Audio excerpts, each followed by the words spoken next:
Outside the window was my grandmother's kind face. Inside, my mother wore a terrified expression. The next second, the window opened, and the nightmare began. Every day before sunset, I ring the bell. All the residents return inside at once and lock their doors and windows. They check the talisman stone hanging by the door again and again. All of this comes from a terrible truth. When night falls, monsters gather in our town. They feed on people. They only leave at dawn. I guarded the town for 96 days straight. Tonight, that number ended. Frank passed out in the tavern. The owner had no choice but to lock the doors and leave him there. His wife and daughter were left alone at home. Lauren had to bolt the door herself and hold on through the night. Megan prayed she would see morning. Just before sleep, she heard her grandmother's voice. The voice was gentle, coaxing her to open the window. You don't look like my grandma. She's not your grandma. I'm so lonely.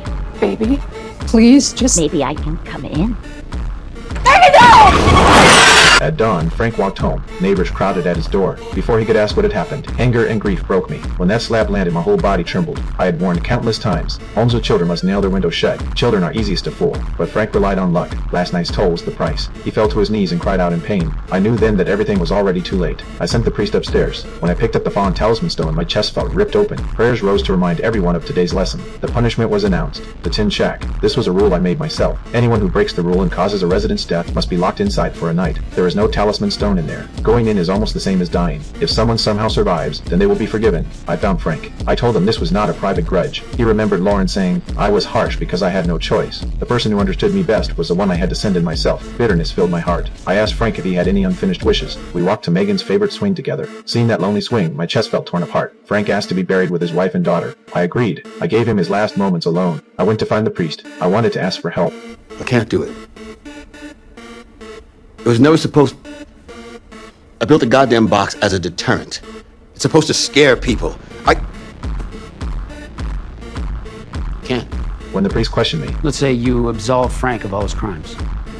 Then what? What happens next time?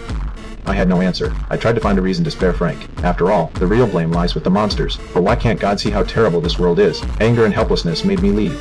There's a little shack, about 100 yards beyond the tree line. You take that.